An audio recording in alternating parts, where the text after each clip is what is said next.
সুপ্রসূরি সবাইকে ডক্টর পলাশ ব্লগ থেকে প্রীতীয় শুভেচ্ছা জানিয়ে শুরু করছি আজকের এক বিশেষ স্বাস্থ্য বিষয়ক আলোচনা, যেটা আমাদের দৈনন্দিন জীবনে প্রত্যেকেরই জেনে রাখা খুব প্রয়োজন।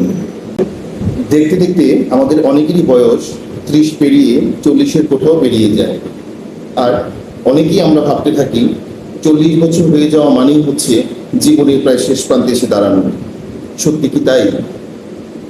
বেঁচে থাকতে হলে সময়ের সাথে সাথে বয়স বেড়ে যাবে।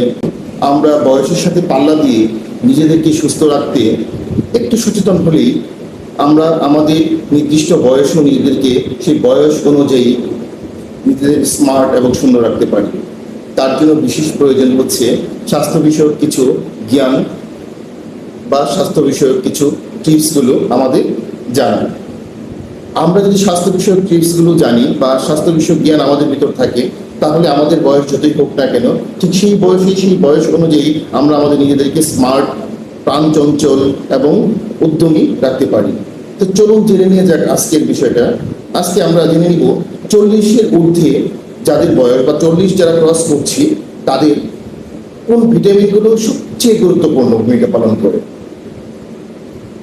প্রথমেই যেটা না বললেই নয়, ভিটামিন ডি। 40-এর পর আমাদের হাড় দুর্বল হতে থাকে, তাই আমাদের হাড়ের দুর্বলতাকে রোধ করতে, হাড়ের মজবুত এবং দীর্ঘস্থায়িতা ধরে রাখতে আমাদের ভিটামিন ডির কোনো তুলনাই হয় না। তাই ভিটামিন ডি আমাদের গ্রহণ করা উচিত। স্নায়ু ও স্মৃতিশক্তির জন্য ভিটামিন B12 এবং রোগ প্রতিরোধ বৃদ্ধির জন্য ভিটামিন সির ভূমিকা অপরিসীম। যেমন ভিটামিন ডির জন্য এবং B12-এর জন্য আমরা ডিম, মাছ, মাংস এগুলো খেতে পারি। আর ভিটামিন সির জন্য বিভিন্ন রকম শাকসবজি এবং ফলমূল, টক জাতীয় ফলমূল খেতে পারি। এছাড়াও সূর্য রশ্মি থেকে আমরা ভিটামিন ডি নিজেদের দেহে শোষণ করে নিতে পারি। এর জন্য প্রতিদিন অন্ততপক্ষে সকালে সূর্য স্নানটা আমাদের করা উচিত, আধা ঘন্টা খালি গায়ে ভর রোদে আমরা যদি 30 মিনিট দাঁড়িয়ে থাকি, তাহলে আমাদের ভিটামিন ডির ঘাটতিটা পূরণ হয়ে যেতে পারে। ভিটামিন B12 আমাদের মস্তিষ্কের কোষগুলোকে প্রাণচঞ্চল রাখে, আমাদের স্মৃতিশক্তি লোপ পেতে দেয় না, আমাদের তারুণ্যকে ধরে রাখে। তাই ভিটামিন B12-এর ভূমিকা অপরিসীম। এগুলো আমরা ডিম, মাছ, মাংস এগুলো থেকে কিন্তু ভিটামিন B12 পেতে পারি। ভিটামিন সি আমাদের প্রতিরোধ ক্ষমতা বৃদ্ধি করে, তাই ভিটামিন সির প্রথম এবং প্রধান উৎস হচ্ছে বিভিন্ন রকম টক জাতীয় ফল।